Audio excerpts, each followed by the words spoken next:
Halo, sahabat sehat. Selamat datang dalam video edukasi berjudul Kenali Obat Gagal Jantung, biar jantung tetap kuat dan sehat bersama kami, Apoteker Indri dan Anissa. Pada video ini, kami akan membahas apa itu gagal jantung, gejala gagal jantung, jenis obat gagal jantung, mekanisme kerja obat, efek samping obat dan penanganannya, serta hal-hal yang harus diperhatikan pada obat gagal jantung. Mari kita kenali bersama obat-obatan yang membantu menjaga jantung tetap kuat dan sehat.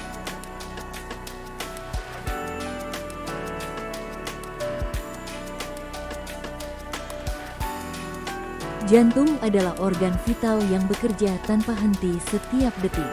Tugas utamanya adalah memompa darah yang kaya oksigen dan nutrisi ke seluruh sel tubuh, agar setiap bagian tubuh kita tetap hidup dan berfungsi dengan baik.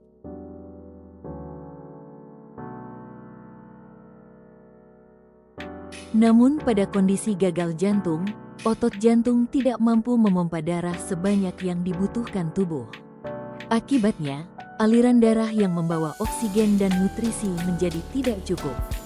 Akibat dari hal tersebut, gejala gagal jantung yang sering dirasakan adalah tubuh cepat lelah dan napas terasa lebih berat, terutama saat beraktivitas. Selain itu, bisa juga muncul bengkak pada tangan atau kaki, serta menurunnya kemampuan beraktivitas, misalnya terasa berat saat berjalan jauh atau menaiki tangga. Gagal jantung merupakan penyakit kronis yang umumnya tidak dapat disembuhkan sepenuhnya.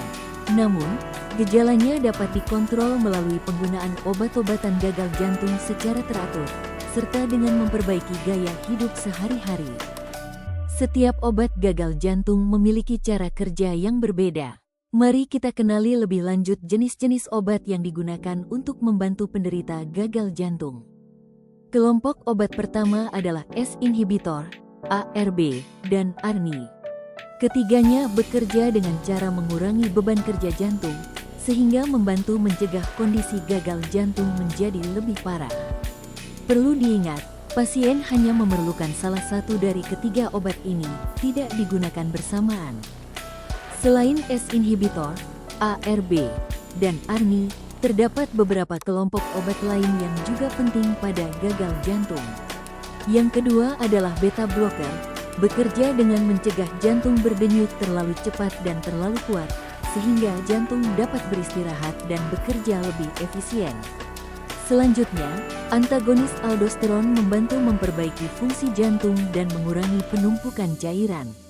Kemudian ada SGLT2 inhibitor, yang terbukti dapat meningkatkan fungsi jantung.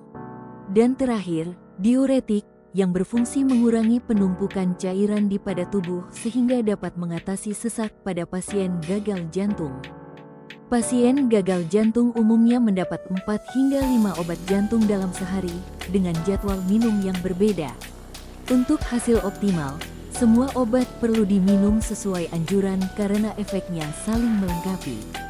Tenang saja, kombinasi ini aman untuk ginjal dan efektif untuk jantung, asalkan digunakan sesuai petunjuk dokter dan apoteker. Sekarang, mari kita kenali lebih dalam contoh obat-obat yang digunakan pada gagal jantung, efek samping yang mungkin muncul, serta bagaimana cara menanganinya. Contoh obat dari golongan S-inhibitor antara lain lisinopril, captopril, dan ramipril. Sedangkan contoh obat golongan ARB adalah candesartan dan valsartan. Selanjutnya ada golongan ARNI. Contoh obatnya adalah sacubitril, valsartan. Obat ini sering digunakan pada pasien gagal jantung yang belum mencapai hasil optimal dengan S-inhibitor atau ARB. Setiap obat bisa punya efek samping. Pada obat gagal jantung seperti S-inhibitor atau ARB atau ARNI, kadang muncul batuk kering. Efek ini biasanya sementara, jadi obat tetap bisa diminum. Tapi kalau batuknya mengganggu, segera konsultasikan ke dokter untuk penyesuaian obat. Selain itu, ada juga kemungkinan tekanan darah menjadi terlalu rendah atau hipotensi, terutama di awal penggunaan obat. Kondisi ini akan membaik setelah tubuh beradaptasi, jadi penting untuk tetap melanjutkan obat sesuai anjuran. Namun bila gejalanya membuat tidak nyaman, segera beritahu dokter. Efek lain yang juga perlu diwaspadai adalah hiperkalemia, yaitu kadar kalium yang terlalu tinggi di dalam darah. Gejalanya bisa berupa lemas, mual, muntah, atau bahkan tanpa gejala sama sekali. Jika mengalami keluhan seperti ini, segera periksa ke dokter untuk cek laboratorium dan mendapatkan penanganan yang sesuai. Obat golongan kedua adalah beta blocker, contohnya bisoprolol dan carvedilol. Efek samping yang mungkin muncul di awal penggunaan adalah kelelahan. Tenang saja, efek ini bersifat sementara dan biasanya akan membaik setelah tubuh beradaptasi. Obat tetap perlu dilanjutkan, kecuali jika rasa lelahnya sudah sangat mengganggu aktivitas, segera konsultasikan ke dokter. Efek samping lainnya adalah penurunan detak jantung. Kondisi ini biasanya akan membaik setelah beberapa waktu. Jadi obat tetap perlu diminum sesuai anjuran dokter dan apoteker. Obat golongan ketiga adalah antagonis aldosteron, contoh obatnya spironolakton. Efek samping yang perlu diperhatikan adalah hiperkalemia, yaitu meningkatnya kadar kalium dalam darah. Kondisi ini dapat menimbulkan kelemahan otot, mual, muntah, atau diare, namun terkadang juga tidak menunjukkan gejala apapun. Jika mengalami keluhan tersebut, segera temui dokter untuk pemeriksaan laboratorium dan penyesuaian terapi bila diperlukan.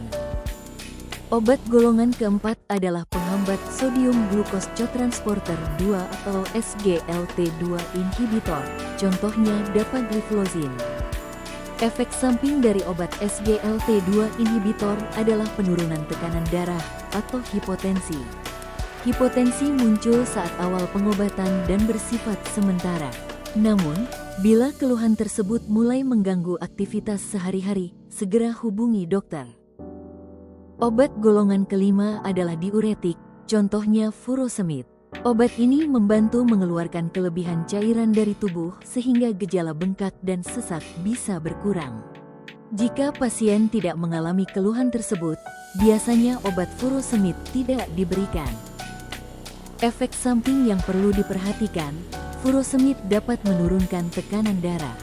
Jika muncul gejala pusing dan mulai mengganggu aktivitas, segera hubungi dokter untuk penyesuaian dosis. Selain itu, furosemid juga dapat menyebabkan gangguan elektrolit seperti hipokalemia, hipokalsemia, dan hipomagnesemia. Pada hipokalemia, kadar kalium menurun dan bisa menyebabkan otot terasa lemah atau kram. Hipokalsemia dapat menimbulkan kebas, kesemutan, atau kaku otot. Sedangkan hipomagnesemia bisa menyebabkan tremor atau detak jantung tidak teratur. Jika mengalami keluhan seperti itu, segera berkonsultasi dengan dokter untuk pemeriksaan dan penyesuaian terapi. Selain gangguan elektrolit, penggunaan furosemid juga bisa menyebabkan dehidrasi. Gejalanya antara lain sering merasa haus, urin berwarna kuning tua dengan bau yang lebih kuat, dan frekuensi buang air kecil berkurang dari biasanya. Untuk mencegah hal ini, pastikan mengonsumsi cairan yang cukup, dan jika gejalanya muncul, segera konsultasikan ke dokter agar dosis diuretik dapat disesuaikan. Nah, sekarang kita masuk ke bagian penting, hal-hal yang perlu diperhatikan dalam penggunaan obat jantung. Pertama, obat harus diminum sesuai aturan pakai. Perhatikan waktu minum obat, apakah pagi, siang, atau malam, dan pastikan dosis serta jumlah tablet yang diminum sudah benar.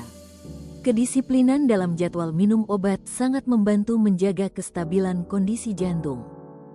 Selanjutnya, jangan pernah mengubah atau menghentikan obat tanpa berkonsultasi dengan dokter. Selalu hubungi dokter jika mengalami efek samping obat, jika gejala jantung justru memburuk, atau bahkan ketika gejala sudah membaik. Karena dosis dan kombinasi obat jantung perlu disesuaikan secara bertahap agar tetap aman dan efektif. Selanjutnya, tips agar tidak lupa minum obat adalah: pertama, menjadwalkan alarm pengingat minum obat di ponsel. Kedua, letakkan obat di tempat yang mudah terlihat, contohnya di meja samping tempat tidur. Ketiga, libatkan keluarga untuk ikut mengingatkan minum obat. Langkah sederhana ini bisa membantu Anda minum obat dengan lebih teratur. Lalu, bagaimana kalau Anda tidak sengaja lupa minum obat?